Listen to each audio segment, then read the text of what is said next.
মাঝে মাঝে প্রিয় মানুষদের সাথে সুন্দর একটা জায়গায় ঘুরতে গেলে মনটাই একদম ভালো হয়ে যায়। আজকে একদম সাডেনলি প্ল্যান করেছি সবাই মিলে ঘুরতে যাব, নৌকায় চড়বো আর সেই সাথে রাতের ডিনারও করে আসব।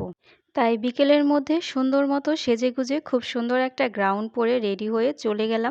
তো কোথায় কোথায় ঘুরলাম, কোন রেস্টুরেন্টে ডিনার করলাম আর কত টাকা বাজেটে নৌকা ভাড়া করলাম সেই সব কিছুই দেখিয়ে দেব আজকের এই পর্বে।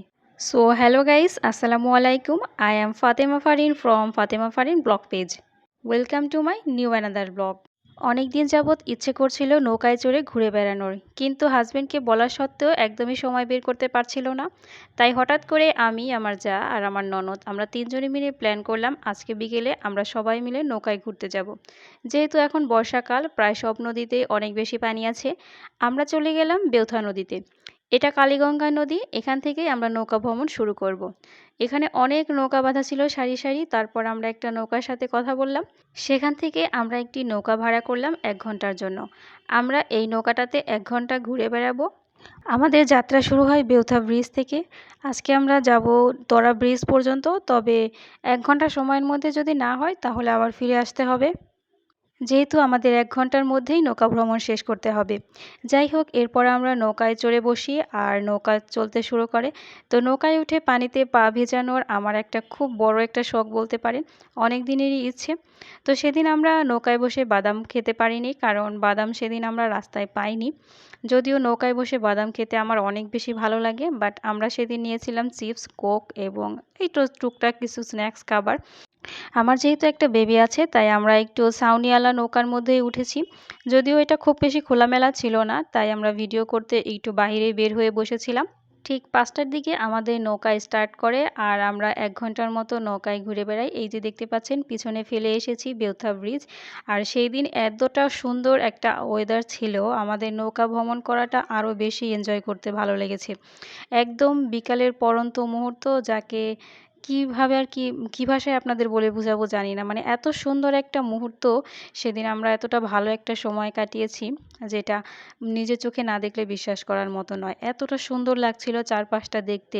আকাশটাও তখন একদমই সূর্য ডোবার ঠিক আগ মুহূর্তে যেরকমটা থাকে নীল হয়ে আসছিল। আর এতটা কাছ থেকে সূর্য ডোবার মুহূর্ত এই প্রথমবার আমি দেখলাম। আমার কাছে তো ভীষণ ভালো লেগেছে। তবে মাঝে মাঝে এরকম নৌকায় চড়ে ঘুরে বেড়ালে কিন্তু মনটা অনেক ভালো হয়ে যায়।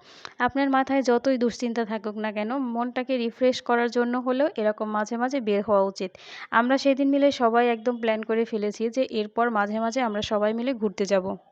পাশ দিয়ে বড় একটা নৌকা যাচ্ছিল আর আমার মেয়ে এটাকে জাহাজ বলেই ডাকছিল। তো এটাকে আসলে বালি ওঠানোর ড্রেজার বলা হয়। আপনারা যারা মানিকগঞ্জের আশেপাশে থেকে এই ভিডিওটি দেখছেন তারা তো অবশ্যই জানেন আর কিভাবে নৌকা ভ্রমণ করতে হবে। আর যারা জানেন না তাদেরকে বলছি, মানিকগঞ্জ কালীগঙ্গা নদী বেউথা ব্রিজ থেকে শুরু করে তরা ব্রিজ 1 ঘন্টার জন্য আমরা নৌকা ভাড়া করেছিলাম। যদিও আমরা সেদিন 1 ঘন্টায় তরা ব্রিজ পর্যন্ত যেতে পারিনি, কারণ 30 মিনিট যেতে আবার 30 মিনিট আসতে সময় লেগেছিল। তাই আমরা সেদিন আর তরা ব্রিজ পর্যন্ত যেতে পারিনি। যাই হোক, এই 1 ঘন্টার জন্য আমরা নৌকা ভাড়া করেছিলাম মাত্র 300 টাকা দিয়ে। তো মাত্র 300 টাকায় সেদিন 1 ঘন্টার নৌকা জার্নিটা আমার কাছেও ভীষণ ভালো লেগেছে। তো 1 ঘন্টা নৌকা ভ্রমণের পর আমরা সবাই মিলে চলে আসি রেস্টুরেন্টে রাতের ডিনার করার জন্য। তো সেদিন আমরা এই রেস্টুরেন্টের সামনে দাঁড়িয়ে ভাবছিলাম কোন রেস্টুরেন্টে যাব। আসলে এখানে দাঁড়ালে পরে সবগুলো রেস্টুরেন্টের গেট একদম একসাথে দেখতে পাওয়া যায়। আসলে আমাদের মানিকগঞ্জের সবগুলো রেস্টুরেন্টই অনেক ভালো, তাই কোনটা ছেড়ে কোনটায় যাব কনফিউশনে পড়তে হয়। তারপর আমরা সিদ্ধান্ত নিই আমরা উডেন স্পাইসি এই রেস্টুরেন্টে যাব। এটা একদমই নদীর পাড় ঘেঁষে তৈরি করা হয়েছে। এরপর ভেতরে প্রবেশের পথে আমি এত সুন্দর একটি প্রকৃতিময় দৃশ্য চোখে পড়ে, যেটা অনেকটাই একদম সাজেকের মতো ফিল আসে। এখানে অনেক রকমের ফুল গাছ ছিল আর ফুল গাছগুলোতে অনেক ফুল ছিল, যেটা সব থেকে বেশি ভালো লেগেছে। তারপর আমরা একটা টেবিল বুক করে সেখানে বসে পড়ি। যেহেতু সেদিন শুক্রবার ছিল না, তাই খুব একটা ভিড় ছিল না। তো আমরা যেহেতু আজকে রাতে ডিনার করতে এসেছি, তাই আমরা সবাই মিলে ডিসিশন নেই আমরা আজকে সেট মেনু অর্ডার করব। তো পাশেই নৌকা ভাড়া করে নৌকা ভ্রমণ করছিল ব্যাচেলার পার্টি, তারা তো ডিজে গান বাজিয়ে উড়াধুরা নাচ করছিল। তো মনে হচ্ছিল যে আমরাও তাদের সাথে যোগ দিই, বাট সেটা কখনোই সম্ভব নয়।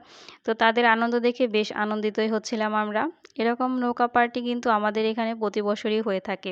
যাই হোক, তাদের যেহেতু খাবার দিতে কিছুটা দেরি হবে, তাই সেই সময়ের মধ্যে আমরা একটু ফটোশ্যুট করে নিলাম আর অনেকগুলো ছবি তুলে নিয়েছিলাম। যদিও 100টা ছবি তোলার পর বাসায় এসে দেখি একটা ছবিও ভালো হয়নি। যদিও সেদিন রেস্টুরেন্টে পৌঁছেছিলাম আমরা সন্ধ্যার পরে, অনেকটাই রাত হয়ে গিয়েছিল আর ছবি খুব বেশি ভালো আসছিল না। তারপরেও মোটামুটি তাদের লাইটিংয়ের জন্য অনেক ভালো লাগছিল। আর তাদের এক একটা গাছে এক এক রকমের ফুল ফুটেছে, এটা দেখতে সবচেয়ে বেশি ভালো লাগছিল। তবে এর মধ্যে সবচেয়ে বেশি ছিল তাদের জবা ফুলের গাছ, আর একটা গাছে দুই কালারের জবা ফুল ফুটেছিল। এটাই আসলে সবচেয়ে বেশি আশ্চর্যজনক আমার কাছে লেগেছে, যদিও এগুলো এখন কলম কাটিং করে তৈরি করা হয়। তাদের ভেতরে বসার জন্য খুব সুন্দর জায়গা আছে, বাট ভেতরে খুব একটা লোকজন বসতে চায় না। একদম নদীর পাড় ঘেঁষে যে টেবিলগুলো রাখা আছে সেখানেই সবাই বসতে পছন্দ করে। তো আমরাও সেখানে একটা টেবিল বুক করেছিলাম। তাদের আরও ভেতরে কিছু রুম আছে আর একটা ট্রং আছে, সিঁড়ি দিয়ে উঠে উপরে যেতে হয়, সেটা রাতের বেলায় আজকে আর দেখাবো না। যাই হোক, ইতিমধ্যে আমাদের খাবার চলে এসেছে। আমরা আজকে অর্ডার করেছিলাম ফ্রাইড রাইস, সাথে ছিল চিকেন মশলা, একটা ভেজিটেবল ছিল, কিছু সালাদ ছিল, আর হচ্ছে একটা চিকেন ফ্রাই ছিল, সাথে একটা সফট ড্রিঙ্কসও ছিল। আর এই সব কিছু মিলিয়ে কিন্তু একটা কম্বো সেট আমরা অর্ডার করেছিলাম। তবে এই রেস্টুরেন্টে এর আগেও আমি এসেছিলাম কোল্ড কফি খাওয়ার জন্য, তাদের কোল্ড কফিটাও আমার কাছে বেশ ভালো লেগেছে। আর আজকে যে আমরা সেট মেনুটা অর্ডার করেছি আলহামদুলিল্লাহ সেটাও খেতে কিন্তু অনেক ভালো ছিল। চিকেন কারির মশলাটাও খুব ভালো ছিল। আর চাইনিজ যে ভেজিটেবলটা, এটা আমরা এক্সট্রা অর্ডার করেছিলাম, এটা আমাদের সেট মেনুর মধ্যে ছিল না, তার জন্য এক্সট্রা 30 টাকা দিতে হয়েছে। আর সব কিছু মিলিয়ে পুরো সেট মেনুটার প্রাইস ছিল 250 টাকা। তো সব মিলিয়ে বেশ ভালোই ছিল সেদিনকার খাবার, এবং আমাদের খুব ভালো একটা সময় কাটছিল। তবে রাতের বেলা যদি কেউ আসলে রাতে ডিনার করতে চান, তাহলে আমি প্রেফার করব যে আপনারা অবশ্যই সেট মেনুটাই অর্ডার করবেন। এখানে একটা সেট মেনু নয়, অনেক রকমের সেট মেনুই তাদের কাছে পাওয়া যায়, তাই আপনাদের যেটা খুশি সেটাই অর্ডার করতে পারেন। তবে সেট মেনু নিলে কি আপনি একসাথে কম্বো সেটের মতো অনেক কিছুই পেয়ে যাবেন, আর রাতের খাবার হিসেবে একদমই পারফেক্ট হবে। সাথে যেহেতু সফট ড্রিঙ্কস ছিল, তাই আর এক্সট্রা করে আমাদের কোনো কিছুই অর্ডার করতে হয়নি, সব কিছুই আমরা একসাথেই পেয়ে গেছি। আর তাদের খাবারও মাশাআল্লাহ অনেক ভালো ছিল। আমার তো ফ্রাইড রাইসটা অনেক ভালো লেগেছে। সাথে যেহেতু বেবি ছিল, আমি ওকেও খাইয়ে দিচ্ছিলাম। আর ও যেহেতু সফট ড্রিঙ্কস এবং ফ্রাইড রাইসটাই খেতে বেশি পছন্দ করে, তাই আমি এক্সট্রা আর কিছু অর্ডার করিনি। চিকেন ফ্রাইও সাথে ছিল। আর সব কিছু মিলেই আসলে আমাদের জন্য পারফেক্ট একটা ডিনার ছিল। তো সব কিছুর জন্য আলহামদুলিল্লাহ আজকের দিনটা অনেক ভালো কেটেছে। মাঝে মাঝে এভাবে আপনারাও ঘুরতে যাবেন, দেখবেন আপনাদের মনটাও একদম ফ্রেশ হয়ে গেছে।